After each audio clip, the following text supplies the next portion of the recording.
नमस्कार दोस्तों, आप लोग देख रहे हैं साथी टीवी 24। प्राथमिक विद्यालयों को एक दूसरे में मर्ज किया जा रहा है। इनकी प्रक्रिया ये है कि इस प्राथमिक विद्यालय पर बच्चों की संख्या कम है, 50 से नीचे है, तो उनको जो है किसी वहाँ के नज़दीकी विद्यालय में उसको मर्ज कर दिया जाए। दोस्तों, आज सवाल ये खड़ा होता है कि 2010 में बहन मायावती जी की सरकार थी और बहन मायावती जी ने कहा था कि जहाँ पर 300 लोगों की मौजे में जनसंख्या होगी वहाँ पर एक प्राथमिक विद्यालय दिया जाए। उनकी सोच ये थी कि जो गरीब के बच्चे हैं, जो किसान के बच्चे हैं, जो मजदूर के बच्चे हैं, कम से कम उनको जो है शिक्षा दिया जाए। ऐसी स्थिति में जो है हर जगहों पर जो है एक नए विद्यालय, प्राथमिक विद्यालय खोले गए। आज स्थिति ये बन गई है कि 2025 में कि आज विद्यालय को मर्ज किया जा रहा है। 2010 में आती था कि विद्यालय बच्चे तक पहुंच रहे, बच्चे विद्यालय तक आए। वो एक अलग, जिस भी प्राइवेट स्कूल में हम लोग नामांकन कराते हैं तो उसमें क्या देखते हैं कि बहुत अच्छा बिल्डिंग है, गाड़ी से बच्चा आ जाता है, व्यवस्थित सारी चीजें हैं।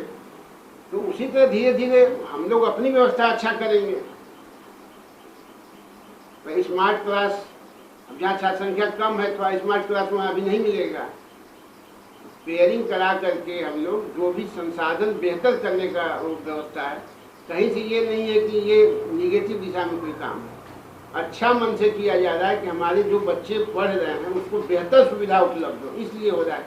थोड़ी दूरी पड़ेगा, बट अगर थोड़ी दूर जाकर 5 किलोमीटर 7 किलोमीटर प्राइवेट विद्यालय पर हम लोग बच्चा भेजते ही है ना।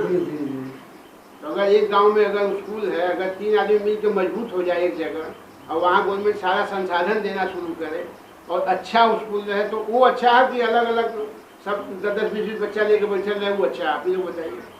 पहली दिक्कत आएगी कि हम अपने बच्चे को, छोटे बच्चे को कैसे जो है उस स्कूल तक वहाँ पर छोड़े। दूसरी समस्या है कि मेन रोड है, बच्चे चल के जाएंगे या किसी गाड़ी से। गुणवत्तापूर्ण शिक्षा मुझे हम विभाग को लगता है कि हम लोग नहीं दे पा रहे हैं। जी।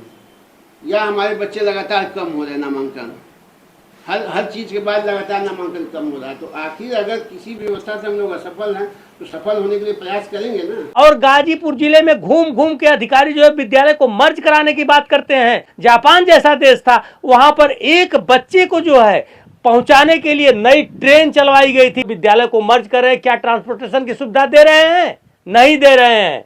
प्राथमिक विद्यालयों में एक टीचर के भरोसे, 2 टीचर के भरोसे विद्यालय चलाए जा रहे हैं, जबकि प्राथमिक विद्यालय में 5 क्लास होते हैं। 5 क्लासों में कम से कम 5 टीचर की आवश्यकता होती है, लेकिन 5 टीचर की आवश्यकता पूरी की गई। यहाँ पर न तो कोई वांट निकल रही है शिक्षकों के लिए। गाजीपुर जनपद के सैदपुर तहसील अंतर्गत जो है एक ग्राम पंचायत छपरा है, छपरा में ABSA साहब आए थे। वह जो है उनसे हमने पूछा कि मुझे आप सरकार का आदेश दिखाइए, तो उन्होंने किसी भी प्रकार का कोई भी आदेश दिखाने से मना कर दिया। उन्होंने कहा कि न बाइट देने के लिए अथॉराइज्ड हूं, न तो हमारे पास कोई आदेश है। बताइए, मौखिक आदेश पर बैठकर रजिस्टर में जो है शिक्षा समिति से, वहां के गांव के लोगों से प्रस्ताव बनवाने का काम कर रहे थे।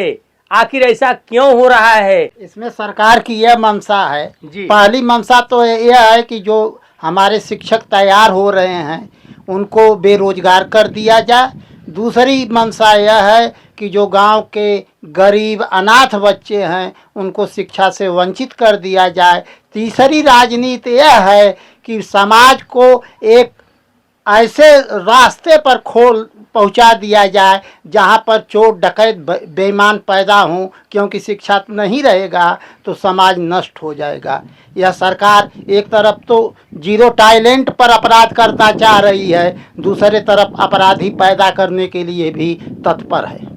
तो आपके गांव में भी इस तरह का हो रहा है? ऐसा हर जगह हो रहा है। आप किस गांव निवासी? हम अमदही भूवरपुर के निवासी तो हैं। आपके यहाँ भी क्या इस तरह से विद्यालय बंद हो रहे हैं? हाँ, यही बात। अच्छा, जिस समय विद्यालय चल रहे थे वहाँ पर प्राथमिक विद्यालय में उतना टीचर मौजूद थे जितना टीचर होनी चाहिए? शिक्षक को ही देना होता तो बंद क्यों करते? 20 लाख बच्चे बेरोजगार बैठे हैं शिक्षित होकर। 6 वर्ष का बच्चा 5 किलोमीटर 3 किलोमीटर वह जाएगा? वह पढ़ने के लिए जाएगा? सरकार सबको गुमराह कर अपना उल्लू सीधा करे, बेरोजगार पैदा करे। और रोजगार के लिए मोदी जी और योगी जी कहते हैं हम तमाम नौजवानों को रोजगार दे रहे हैं। शिक्षा एक मौलिक अधिकार है और मौलिक अधिकार है, और वहाँ शिक्षा जो है कि ख़त्म कर रहे हैं। और गांव के बच्चे, गरीब बच्चे दूर कहाँ जाएंगे? जो अगली गवर्नमेंट थी तो हर गांव में विद्यालय जो है कि खोली थी। एक गवर्नमेंट आ रही है जो कि विद्यालय को बंद कर रही है, मर्ज कर रही है, तो गांव के गरीब बच्चे, असहाय बच्चे दूर जाने में असमर्थ हैं। फिर भी इनको समझ में नहीं रहा। इनकी यह पॉलिसी है, कम लोग पढ़ेंगे तो हमसे सवाल जवाब करेंगे। जापान में एक गवर्नमेंट थी, एक बच्चे के लिए जो है कि स्पेशल ट्रेन चलाई थी। आज भारत में है कि जहाँ पे 50 से कम बच्चे हैं वहाँ पे जो है कि विद्यालय। सर 50 से कम बच्चों में जो है इसमें दोष किसका है? दोष गवर्नमेंट का है। आखिर जो 50 से कम बच्चे हैं, जब वहां पर जो है किसी प्रकार के शिक्षक नहीं रहेंगे, वहां केवल एक शिक्षक के भरोसे जो है 1 से लेकर 5 तक का विद्यालय चलाया जाएगा, तो क्या बच्चों की संख्या वहां कम नहीं होगी? कम होगी। सब आपके पास जो है बिल्डिंग नहीं है, आप केवल 2 रूम में बिल्डिंग चला रहे हैं, तो क्यों नहीं 2 रूम और बनवाते, 4 रूम बनाते, 5 रूम बनाते, तब ना जो है वहां पर बच्चे पढ़ेंगे। जी, गवर्नमेंट की जो कि यहाँ पे अपनी कमी को उजागर जो है कि नहीं करना चाहती है, इसलिए जो है कि शिक्षक पे जो है कि दोष दे रही है। जहाँ पे 1 से 5 तक बच्चे हैं, एक शिक्षक क्या क्या पढ़ाएंगे। पूरे प्रदेश में जो है कि मर्ज करवाना चाह रही है, क्योंकि जब शिक्षक नहीं रहेंगे विद्यालय पर या विद्यार्थी नहीं रहेंगे तो सवाल नहीं करेंगे। तो यह शिक्षा को मतलब अपनी कमी छुपाने के लिए जो है मर्ज करा रही है कि वह जो है शिक्षकों की भर्ती नहीं करेगा, शिक्षक के अभाव में रखेगा, उसके बाद उसको मर्ज करा के ये दिखाएगा कि नहीं हम इतने शिक्षक कर दिए। तो यह सरकार की जो मंशा है या कहीं न कहीं हमारे भविष्य के साथ यह जो है खिलवाड़ खेल रही है। और इसको अगर सब लोग चेतेंगे नहीं तो पूरा समाज नहीं चेतेगा, तो या पूरा प्रदेश या देश नहीं चेतेगा, तो आने वाली स्थिति और भी भयावह होने जा रही है।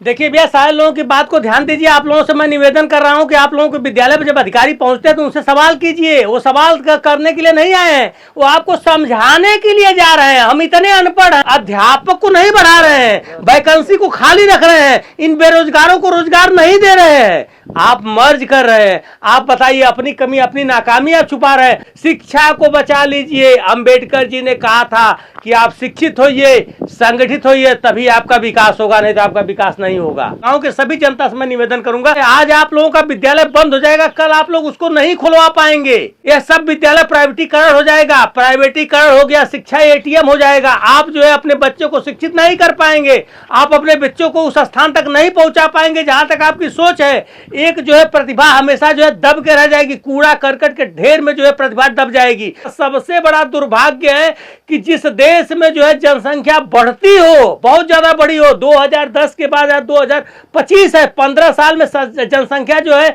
दुगना तिगुना चौगुना बढ़ी है, लेकिन आज बताइए विद्यालयों की संख्या कम की जा रही है, जबकि विद्यालयों की संख्या बढ़ानी चाहिए। यहाँ पर सुविधाएं बढ़ानी चाहिए, यहाँ पर स्मार्ट क्लास देनी चाहिए। ये बताइए, जो बिल्डिंगें 10-10, 15-15 लाख रुपए, 20-20 लाख रुपए लगा के जो बिल्डिंगों जो है धूल फाकेगी, कल बिल्डिंग खत्म हो जाएगी, शिक्षा खत्म हो जाएगी। आज बेरोजगारी का रोना रो रहे हैं, कल अनपढ़ का रोना पड़ेगा आपको। इसको ध्यान दीजिए, शिक्षा के प्रति ध्यान दीजिए, अपना विद्यालय बचाइए। अधिक से अधिक शेयर कीजिए। मैं अगले वीडियो में फिर मिलूंगा और लोगों से मिलूंगा जो है, और गांव ग्रामीणों की मैं बात आप लोगों को बताऊंगा। ठीक है, बहुत बहुत धन्यवाद।